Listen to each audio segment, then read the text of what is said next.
So we're going to do a little review only because it's been a while since we've all learned. Yeah, some of them here, they were just sort of stacked up. You can find this first one is the section we're in. So it'll only just be in that packet. So we're going to start on the bottom of 282, which is on 8b. And even if we've learned this before, my teacher, Rabbi Patricia Fenton, at the Ziegler School, used to say that all the real learning happens upon review. So even if you're like, oh, I remember how this works, that's okay. I'm sure you'll find something. Did you find the right one? No, those are just the first missions. It may have been subsequently lost, and I apologize. Okay, everybody with me on the right page, right? Jeremy? Yes. Which we're going to start where it says the Mishnah teaches. Which Gemara is this? This is Masechet Rosh Hashanah. Yeah. We are still in the first Mishnah, even though we're on 8b. It's down at the bottom of the... It probably is, hopefully, down at the bottom of the page. It says Rosh Hashanah Parak 1, 8b. At the very bottom, in print, if you see it's that. too small for many of us to really see. So what we're going to do is the following, which is we're going to read, if we remember, the Mishnah, this Mishnah on page 2a, was describing various New Years. And we're now a couple of New Years in, and we're starting to talk about Tishrei. Some of you in your packets will have this calendar. And I'll make more copies for next week so that everybody can have. This little packet has a little calendar. You might have yours. This is just a friendly reminder of the holidays and what month. So what month is Tishrei? It's the 7th month. What else? What holidays are in it? The high holidays. Nice. The high holidays, Rosh Hashanah, Yom Kippur, and Sukkot. So Simchat Torah, Shmini Atzeret, a bunch of holidays. So just let's remember important context, right? 7th month, all those holidays in there. Okay. Can I get a volunteer to read in the English on the bottom of the page where it says the Mishnah teaches? The Mishnah teaches, the first of Tishrei is also the new year for Jubilee years. The Gemara asks, is the new year for Jubilee years on the first of Tishrei? Isn't the new year for Jubilee years on the 10th of Tishrei, Yom Kippur? As it is written, then shall you cause the shofar to sound on the 10th day of the 7th month. On Yom Kippur you shall sound the shofar throughout all your land, and you shall hallow the 50th year, and proclaim liberty throughout all the land to its inhabitants. It shall be a jubilee for you. Wonderful. Thank you. So, what is the Mishnah teaching us? Let's just break this apart. What's the statement we're starting with? They're saying Jubilee starts at the first of Tishrei, right, Rosh Hashanah, but then they're countering by saying, but the scriptural basis we have for the Jubilee year's timing relates it to Yom Kippur and the shofar blowing. Right. So then we have a problem, which is if it starts on the first, the Mishnah can't be wrong according to the Gemara. Right? Context, we don't misunderstand the context it's sort of in the narrative of the Talmud itself. Meaning to say we have a problem.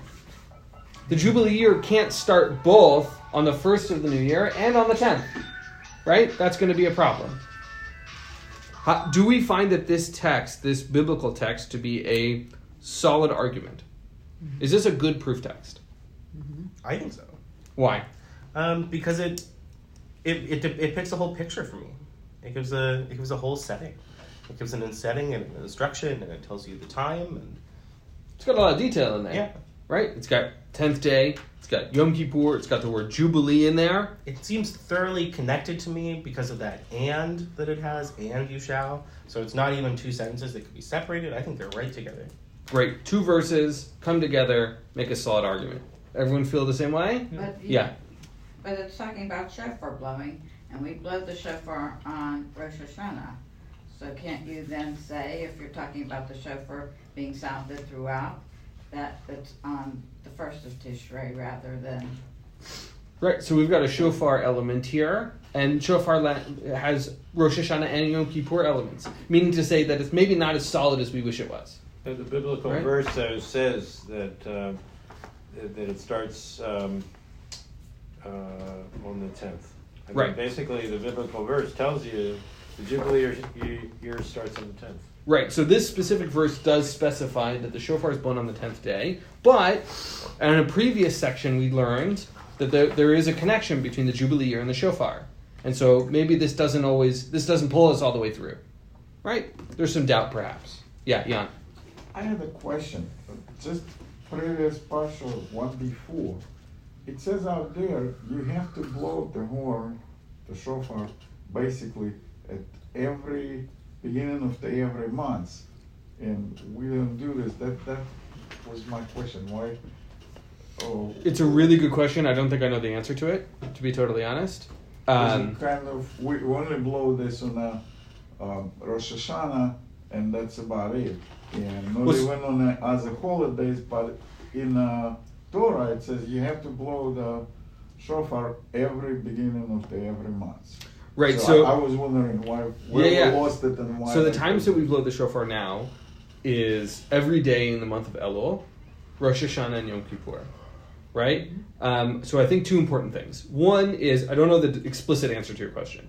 Meaning to say, I don't know why we blow it every month unless you do. There's one maybe answer, which is that there came either during the Roman period or maybe even in the post-Roman period thing, I think it's in the Talmud, but it might have been in codes later, that foreign leaders prohibited the Jews from blowing shofar because they believed that it was calling the people to war. So the rabbis declared an injunction on the blowing of shofar, except at Rosh Hashanah, in which it was like a mitzvah, whereas the other ones were probably either not a mitzvah or something else. That's what is rising to my memory. That maybe is right, because when Moses said, when you blow two short horns, three times the short sound, that just rising it up to move. If you blow that's why I didn't think about that before. It's an interesting question. I think there's an important element, sort of in a systemic way, meaning to say, the Gemara doesn't sort of vacillate between reading the Talmud the Torah literally and trying to understand it more broadly. So even though it might say in the Torah to blow it every month, there is likely something between then and now that said otherwise. I don't know what it is, but it's a worthy thing to look up. Yeah, but it's probably a good explanation. It's a good answer. Because the Romans didn't understand how many times the horn is blows. So every time the horn blows, they think it's scary. The Jews cannot go to the war. Yeah. A comment and a question. So the comment is, it sounds like there's nothing in Talmud about this, which I find interesting. Well, there might be. Although Talmud is such that it's really hard to say for sure. But we've got a bunch of rabbis here, and none of them seem to be familiar with any Talmudic discussion. But my question is blowing shofar one of the 613 commandments, mitzvot? Right. Not blowing, hearing the shofar. Right. So it is explicit in the Torah to hear the shofar on Rosh Hashanah. One of the days they call it is Yom Teruah in the Torah. I think the 613 mitzvot is sort of a misnomer in the sense that there are multiple lists and they're not sort of the definitive list. But I do think for Rosh Hashanah it's in there, for sure. But I think the important point for us, and then I want us to move forward because I want us not to get too far off on the Gemara here, is that there is a shofar relationship here to the Jubilee year. There is a connection here. We have a verse that shows us that it's connected to Yom Kippur, and yet the Mishnah says it's the first of Tishrei. So let's move on. Jeremy, Yeah. Why are you differentiating a Jubilee year versus a regular annual New Year? Right, so the various types of years, let's say we have, or it's like a normal year, we have a Shemitah year every 7 years, and then every 50 years we have a Jubilee year. Why is that beginning on a different day than the regular New Year? Right, so we have a bunch of New Years, so... because the Mishnah says so is probably the answer. So the Mishnah has a bunch of lists of different New Years, and so there is a reasonable question to ask, why Tishrei? Right? Why not Nisan? Right? One answer is this verse. Is attaching it to Yom Kippur, right? And to Tishrei. Why Tishrei versus another part of the year. I mean, that's what this whole Masechet is sort of about. One piece is that we've learned that this time of the year, Tishrei, is part of the counting of the years, right? So we're moving from 5779 right now to 5780, all right, starting in Tishrei. So there's something about Tishrei that sort of moves the dial in a way that other things don't. I think it's the best answer I can give you at the moment. All right, let's move on. So I want you to look on page 283, and I want you to look in the Gemara. And if you have a pen, you can square these. The very first two words is ha-mani. The word mani is the Aramaic word for who. So in this case, the question they're asking is, according to whom is this opinion? You'll get an answer. What's and ha? Ha introduces a question usually. Oh, okay. It's also like an emphatic. Yeah, it's like this and that. It has a bunch of words. I once got yelled at in rabbinical school for translating it as yo. Thank you. That is so helpful. But it's correct. Yeah, if they're mad at you about it, it's I think correct. it's gotta be good. So on the second line, I want you to look at the fourth word where it says Ditanya. Just a reminder, what does Ditanya mean? It was taught in a Baraita, and a Baraita is what? Something that could have been in Torah, but Could have been in the Mishnah. could have been in Mishnah, but it's something that is of the same weight. Right, so something But not from the included. same period and the same weight as the Mishnah, but not in the But not Mishnah itself. included. I had a teacher who said it was they were left on the cutting room floor. Mhm. Right, didn't make it in for one reason or another. Or it's in the deleted scenes of the DVD. Deleted scenes. I like better that. than the I like better that. than the I cutting like room that. floor. And then on the third line, it says Ma Talmud Lomar. That's a question because it's got the word Ma in front of it. And whenever it says Talmud Lomar, it's going to be a verse from the Torah. Right? It's confusing, but that's what it is. Okay? And you'll see another Talmud later, Talmud Lomar later on in the paragraph. Because what it's meaning is the teachings. Right. What do the teachings that we Right. have received tell us? Yeah, I mean, look, we can try and translate it literally, but, Right. whether or not that's helpful, it's a different question. No, what I mean is that the time that this was being written, Talmud Right, could couldn't not be have Talmud, meant right. Talmud, because Talmud hadn't been created as a unit yet. It was Exactly. bits and pieces that were forming. So just from what we know from just the those technical terms, we know that we have a question about a name, right? Who is this attributed to? We're going to get an answer to that, hopefully. Then we're going to get a Baraita, which is going to serve as a proof. And then we're going to get some verses. So we already know, even without reading any of the content, the basic structure of what we're about to see. All right, can I get someone else to read for me in English? The Gemara answers.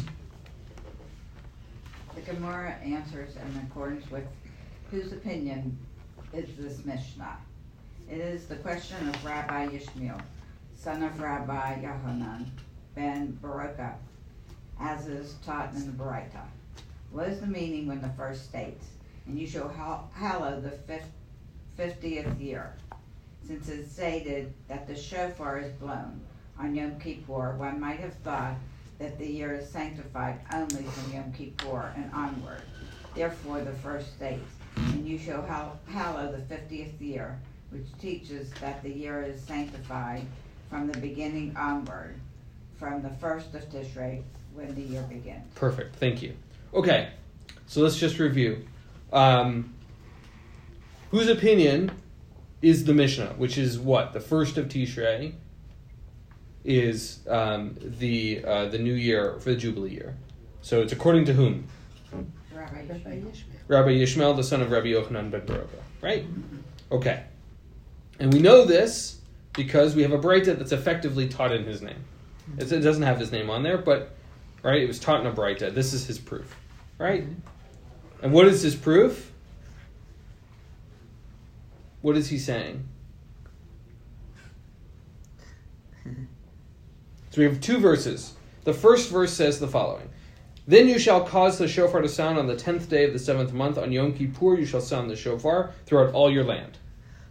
Right? That's the first verse. The next verse is, and you shall hallow the 50th year and proclaim liberty throughout all the lands to all its inhabitants. It shall be a jubilee year for you. Jubilee for you.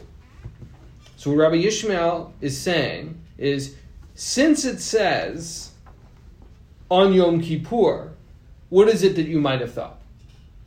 That you would start at Yom Kippur. Right, that the Jubilee year starts on the 10th of Tishrei with the blast of the shofar. However, he says, the second verse says, and you shall hallow the 50th year. So you have to go back to the beginning. Then, as a result, you have to go back to the beginning of the year. But that argument is following from the premise that the Mishnah is not only correct all the time, but is never redundant. Correct. And it's never saying the same thing in different ways, so this has to mean something different. Different than what? Than the 10th of than the previous verse. You know, on Yom Kippur, one might have thought that it's only sanctified from Yom Kippur and onward because the verse began by saying that, and that's why the verse then has to say Something right after that something different, which is to say the year. Right. Otherwise, you would have been left with the idea that it was only from Yom Kippur, but Torah is Torah is not redundant, and therefore this has to mean something different. The Right. 50th year has to mean something different. Right. So two important things to take away from what you just said. One is that we can't the Torah is not redundant, that everything is intentional on there. Meaning to say that the sheer fact that Yom Kippur is mentioned and the Jubilee year back to back is on purpose. Right? That's the first sort of assumption the Gemara is giving. Mm-hmm. The second is that the Mishnah can't be wrong. Meaning to say we have to find an answer in which the first of Tishrei is right. Right. Now, we might not find that answer satisfying. There's lots of stuff in the Gemara where you look at it like, particularly you, Joe. You find, I'm not satisfied by this answer. That's okay. But here we know that we have to get to the first of Tishrei. I guess I have a question. Yeah. Why is this important? First versus 10th. I mean, in the first instance, we have to understand our teaching, so it's important for us to understand what's going on here. You ever pay your taxes on the 25th of April instead of the 15th? Okay, so in the life at that time, it was very important. Well, so let's back up. Let's actually just put it in the context of the text. Right. We're talking about the Jubilee year. What happens on the Jubilee year? You free slaves. Slaves are freed. Land reverts. Land reverts back to its previous owner. Debts Debts are canceled. Okay. Do those 10 days then matter if you owe a debt? Yeah. If you're a slave, do those 10 days matter? Maybe. Maybe. Fair enough. Let's hope so. If you've been a slave for either 7 years or 50 years, meh. An extra 10 days. But they think it's important. Right. I think that's So I think two pieces. One is we want to understand because we want to understand what the Gemara is saying, which is what you said, Yeah. right? But I think the second point is that the rabbis are trying to fulfill God's will, right? That's the worldview that they're coming from, which is God gave us Torah. It is a manifestation of God's will, and we want to fulfill that will, whatever it is, as best as we can, right? Yes. So we want to be punctilious in our application. Yeah. The third thing is the real life implications of debt release, slavery release, land release, things like those have real human consequences. And so I think a week and a half ultimately makes the big difference in somebody's life. I mean, the fourth is this is the law, and law is very important for people's lives and benefits and safety, and therefore it's important to get it right. Absolutely. Okay. Absolutely. Other thoughts? Well said. It could model for us. Good question. Thank you. It could model for us the importance of recognizing when vagueness can have that kind of impact, and Right. even if ours isn't based on the Jubilee year, there's a lot of other stuff that a little bit of vagueness goes a long way. My comment is I don't think Yom Kippur was any more or any less important back then than it is now.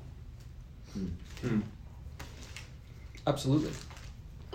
Okay. It's clearly a signpost. Clearly it's an important signpost in the year, right? Yeah, there were some people it was of utmost importance to, and there were other people back then, as is now, where it didn't make any difference at all. Right. Can I throw one other thing in? Please. That it strikes me that the high holidays period, say beginning Rosh Hashanah, the primary high holidays period, beginning with the first day of Rosh Hashanah and ending with Yom Kippur, may have been a time that was seen as a liminal time. So, in other words, you wouldn't, even though the year starts from the Jubilee year as a whole starts from the 1st of Tishrei, it's possible that slaves were not in fact released until the 10th of Yom Kippur, but it was like the decisions were being made, or you see what I'm saying? Right, It's right. like that there's They got that something pink slip about the on the first. liminality of that time period. Right. Well, It's so, just- so You can see the Goes into importance of effect it, how 2 many weeks people later. show up. Yeah, Just you know. now. No, So- that could have been because then you have this period that, for instance, if you take out a loan and you owe interest, Right.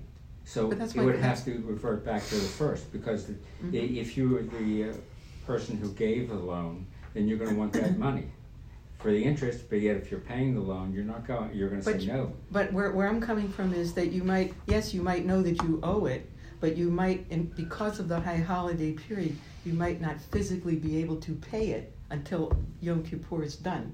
That's where I'm going. No, but then you would owe the interest. If you haven't paid the money back to the bank, you owe the interest. so I think. So Wait a second, But- we're talking Wait a about second, interest. wait Where a Jewish second. people cannot lend to Jewish people. So, with so I think interest. the important piece is the following, which is that I think you're right that this space is liminal in the sense that it has its own sense to it. That's true now, right? We call it the days of awe. We encourage people to forgive one another and to ask apologies of one another, right? We know that this sort of is a space that has its own flavor to it, and I think your point that this is true even then is absolutely highlighted here.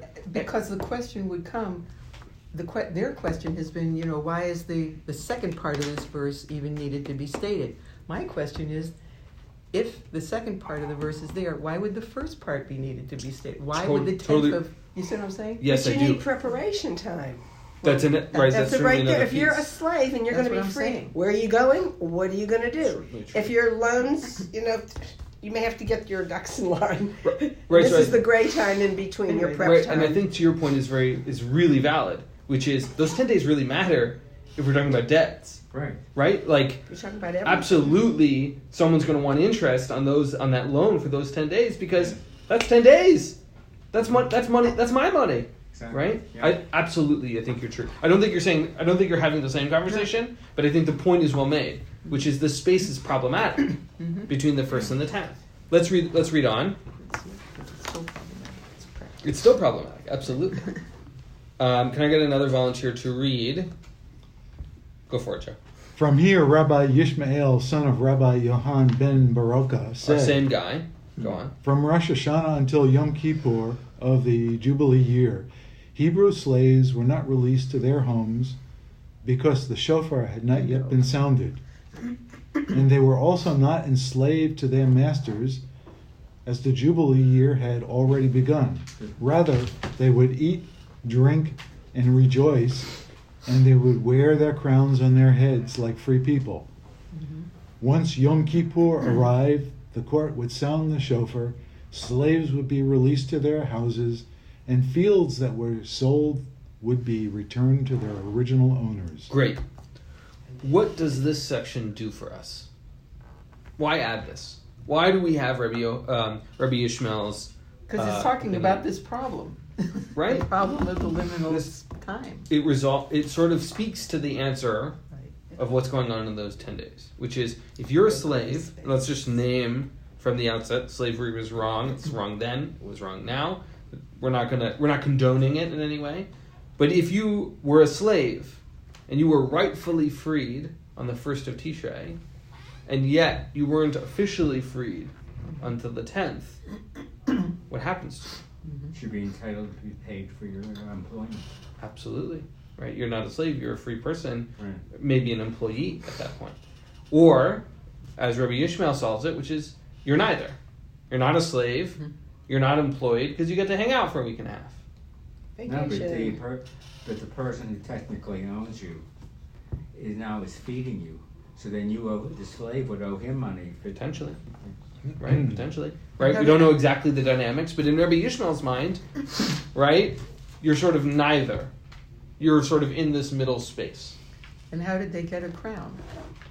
Yeah. Somebody would have to give it to them, because as a slave you wouldn't have such a thing. Right, so the picture on the right goes to speak to that exactly, which is they were talking about wreaths, olive branches. Right. Right? So you'd have to Make have one. access, or you have to make one. Sounds like the origin of the Roman bacchanal. I Or don't know yeah, what we're talking about. Jews did that too, especially around Sukkot, between Sukkot and Simchas Torah, those holidays. People had bacchanals constantly. How about Purim? No, I don't think I know what that Purim word is a means. much later Bacchanal. holiday. Yeah. It was a big drunken party. Ah, Yes. like to the god Bacchus. got it. Did not know that. Yeah. Thank you. I learned something new today. was Not also Gemara, very nice. but it's good to know. I have a question. Yeah. So the slaves are freed.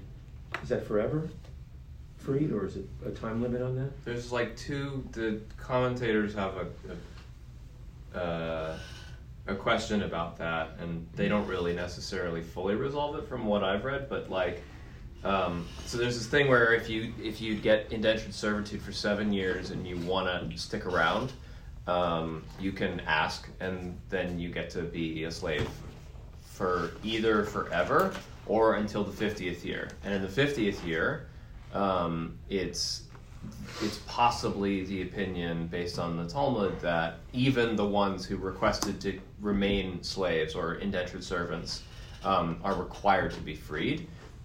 There's other opinions that say no, and there's other opinions that also point out, and this was a thing we talked about a couple weeks ago, there's a debate in the Talmud as to whether the time of the indentured servitude is pinned to the date on which the servant or the slave enters into service of their master, or if it's hooked to the Shemitah and the Jubilee year.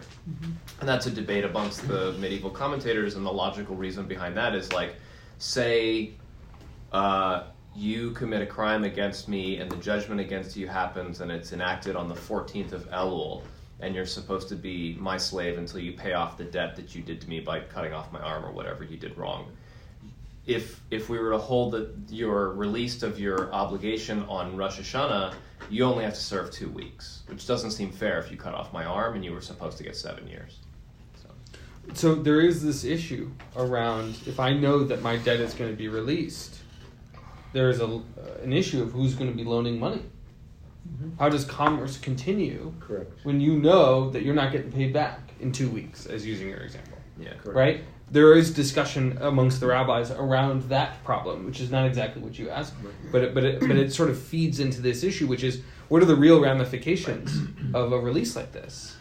How does the world move forward while balancing the need for lives to be reset in a meaningful way? Yeah, the broad principle is that the Shemitah and the Yovel are really cool ideas, but they create some practical legal problems that need to be resolved. Otherwise, your whole economy and your whole society breaks down. But that being said, I like the system. Not all of them are legal problems. Some of them are practical problems. Right, They're but just I'm equating the two. But yeah. But they had workarounds. Right, so That's some what of them they had to do, is some of them had workarounds. workarounds. I don't know if we're going to spend any time in the Gemara today I would on call that. those workarounds laws, but yes. But in those terms, there is a difference between, we kind of mixed up in the same pile, the commercial part of the loans and the personal part. If you don't have anything to eat, or you don't have anywhere to sleep, you can't do anything, you can enslave yourself until then you have to be released without any problem. But the commercial, and you and whoever gives you the money is not entitled for the interest because you're a Jewish person. But the commercial part of it, it's completely different part. If you're taking the money for the business and doing something else, yes, you are entitled for the interest, but I'm not sure how that works with a Jubilee. It may have nothing to do with the Jubilee year because it's completely different part, and this is only kind of designed all this stuff in the Torah. So God says, all people are mine. You can use them for a while, but then you have to release them. But the commercial part, it's a completely different story. I learned that a while ago when we were talking about the commercial scenes. When you take in a loan, like, okay, the Jews can't take the loan from Jews with an interest, period. And then how the business is gonna go. Right. So I think your point is well made, which is that we're talking about more than one thing here that we're conflating, but it really necessarily may not be treated the same, which is human labor and how what those releases look like, and financial commercial situations and various debts that come with that. Those are really not the same. I think your point is well made. Third issue, the judgment. If you did the crime, that's not a different issue. Absolutely, right. A criminal element to it, right? Absolutely. I think those are really good points. Thank you. Yeah. Let's move forward. We're now at the third paragraph on page 283. Can I get a volunteer to read? Yeah, I'll continue. Go for it. Right, the Gemara asks, and the rabbis who disagreed with Rabbi Yishmael, son of Rabbi Yochanan ben Baroka, how do they interpret the verse, and you shall hallow the 50th year? All right, let me pause you before you go on. What's the word "and the rabbis" in the Aramaic? The Rabbanan. For Rabbanan. Rabbanan. Right. When it says Rabbanan, it means our rabbis, but more importantly, it denotes the majority. So we already know that the majority of the rabbis don't like Rabbi Yishmael's answer. Whatever their answer is, or whatever how they resolve, we already know. First of all, his opinion is here, which means it still has value. We already know with the use of the word v'Rabbanan, it means that we're talking about the majority, which means that we already know that the rabbis don't like something to do with his answer. And so what's the question that they ask? How do they interpret this second verse? So Rabbi Yishmael interprets, and you shall hallow the 50th year, to move us from the 10th to the 1st. It says year, therefore year. All right, keep going. The Gemara answers, they derive from here that you sanctify years, but you do not sanctify months. According to this opinion, the court is commanded to sanctify the Jubilee year with a proclamation, this year is sanctified, but it is not commanded to sanctify the months with a similar proclamation. Okay. Let's just translate this from English to English here for a moment. When they say, 5780, it's the next Jewish year, is going to be the Jubilee year. It's not, but let's just imagine for a moment. It's going to be the Jubilee year. They're designating the whole year. They're not specifying what day. They're not specifying what month. They're saying the whole year. And when we say the whole year, we mean the whole year. The first of the month, all the way through to the next year. Right? And since the year begins on what day? The first of Tishrei. First of Tishrei. That's the point that the rabbis are making here. Right? They're not making all of this extra points where it had to do with the shofar and the Yom Kippur, blah, blah, blah. Nope. We say years, we mean year. Plus, they know ahead of time that this is coming up, the Jubilee year is coming. It's not as if it's a last-minute preparation. You know it's going to start You know on it's the coming first for of the 49 year, years. So get yourself ready. Yeah. Absolutely. Okay. So now I want to point out a couple of words in the next paragraph. So in the first two words, it says, Tanya idach. Tanya tells us what? What text is coming? A baraita. Idach means the other or another, which means we're going to see something possibly, probably opposing. So some additional baraita. Then at the end of the line it says, Ma Talmud Lomar. We know what's coming after that. Quote from the Torah. Quote from the Torah. And then it says, Lefi Shene Amar. Shene Amar means, and as it was said, usually also means a quote from the Torah. What was the other word? Which one was also a quote from the Torah? Shene Amar. It's on the second line, third word. Oh, there you go. Good over there. There's another Talmud Lomar in there, but mostly... Thank you, Doris. Mostly I wanted to point out the Tanya Idach. Okay. Can someone else read for me? And it was taught in another baraita. Okay. Go for it. Okay. It is taught in another baraita. What is the meaning when the verse states, "It shall be a jubilee year"? since it is stated. I just want to pause you. This is the subsequent verse from what we read before. The first verse, the verses we were reading before was Leviticus 25, 9 and 10. This is from 25:11. Go for it, Mark.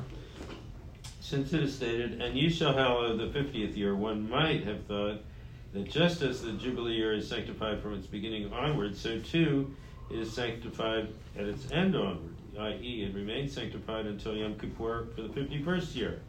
And do not wonder why one might But let's think- pause there before you go on. So we have Let's just make sure we understand what the point is.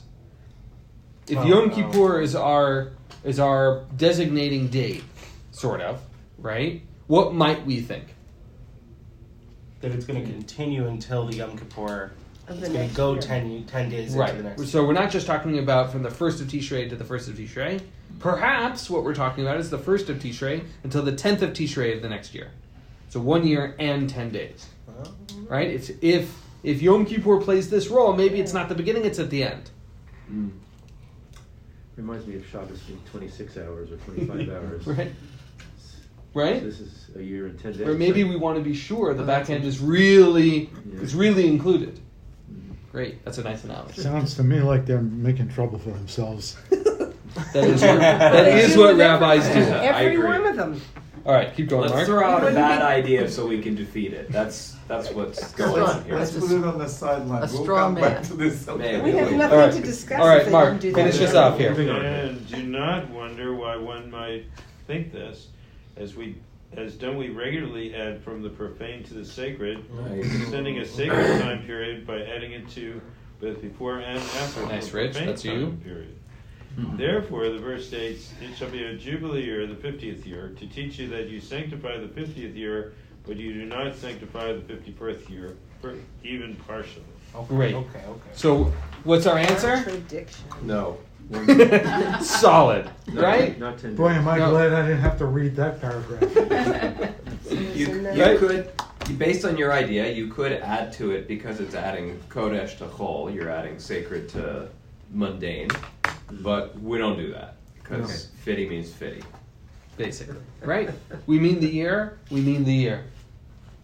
Start to finish, And not a penny more. right? Not a penny more. Now, of course, we could ask the question: well, does that 50th year start at sunset or in the morning? We're not going to do that, but we could, They would have. right? They would Thanks, have. Tosafot. right.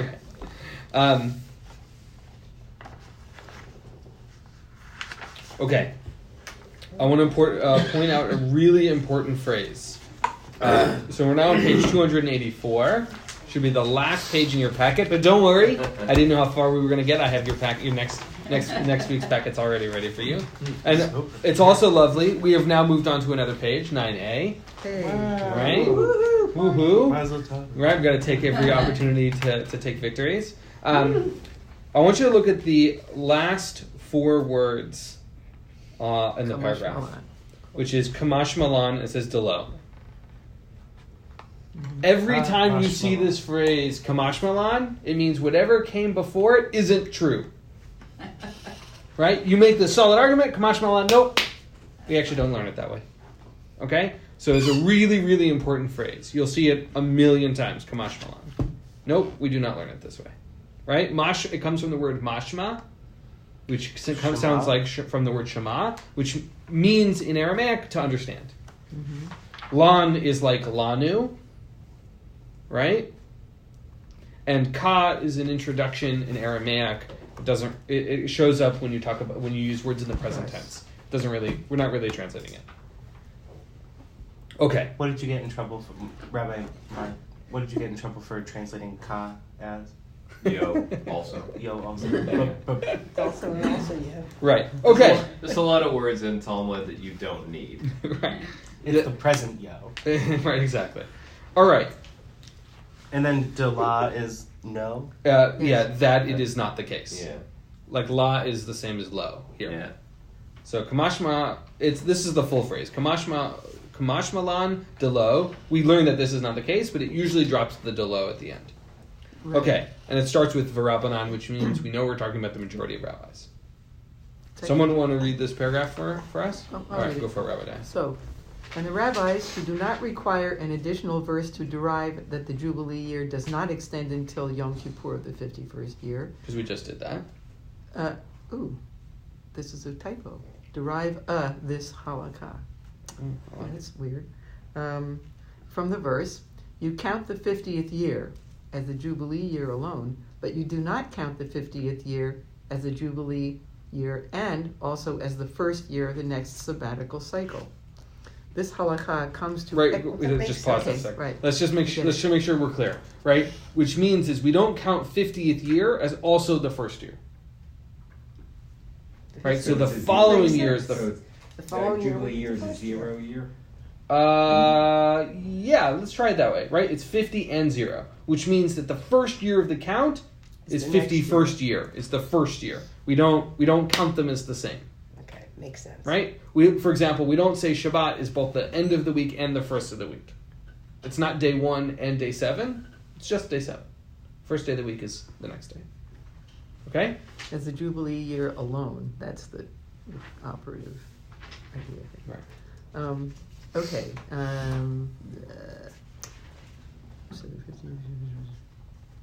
This halakha comes to exclude the opinion of Rabbi Yehuda, who said that the 50th year is counted for here and for there.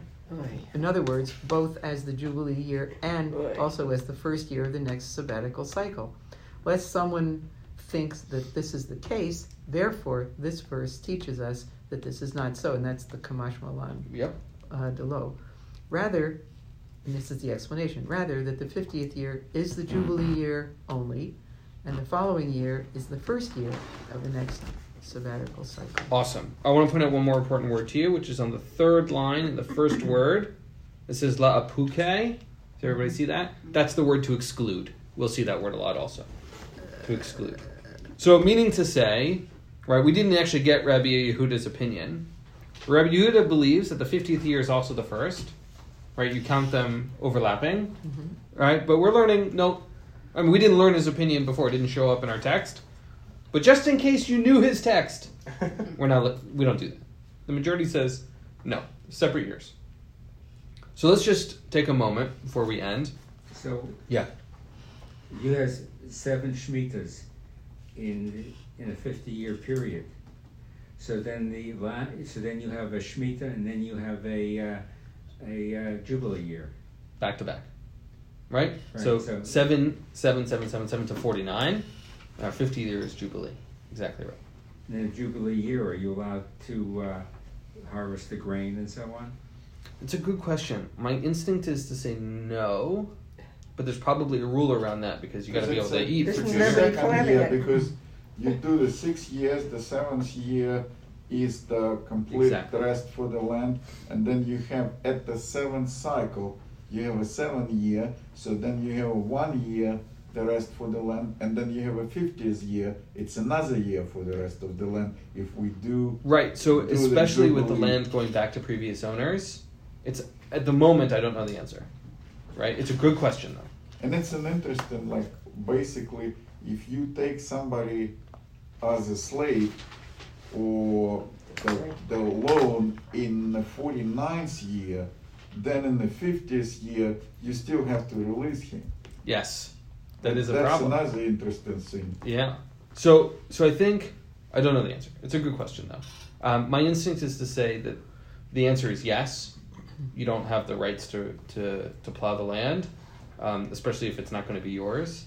But my guess is that there's a workaround, just like during the Shemitah year, where you can still eat. No, actually, the 50th year, it's your property. It has already reverted to you. Right. In the Jubilee year. Or reverted to somebody else. Yeah, but whatever. Right, like if I effectively borrowed it or bought it from you, and I've returned it to you, now I don't have any land to make any food from. Right? So it's a good question.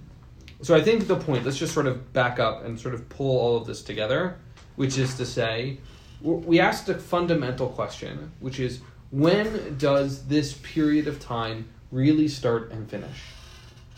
Mm-hmm. And then there are real consequences and ramifications about what that means. We didn't resolve most of them, right, in terms of loans and debts and land and slaves. We sort of played around with it, but the real point of it is these things in the calendar, the decisions we make, have practical consequences to human beings, to how we run our society, and what kind of choices we need to make in the future. Right? I was watching a video this morning around the Green New Deal and sort of climate change policy. And I don't want to necessarily get into a policy conversation here, although that might be interesting for another day. But I was thinking about what it means for us to drastically change a system. Right? The 50th year is a total reset. Is a drastic change in the way we think about how we do things, how we do business, how we interact with people who work for us. With the Jubilee year is really a fundamental change, and how we treat it when it starts and when it ends and the consequences thereof really matter. Right? They have real human consequences. Again, I wanted to sort of pull that together so that we have something to walk away with. We are back on schedule, so we'll be meeting once again every week starting today. Mondays at 9:15. You can leave your packets with me. I can give them to you. We will have another paragraph and a half, and then I have new packets for you. Let's just close this from the internet.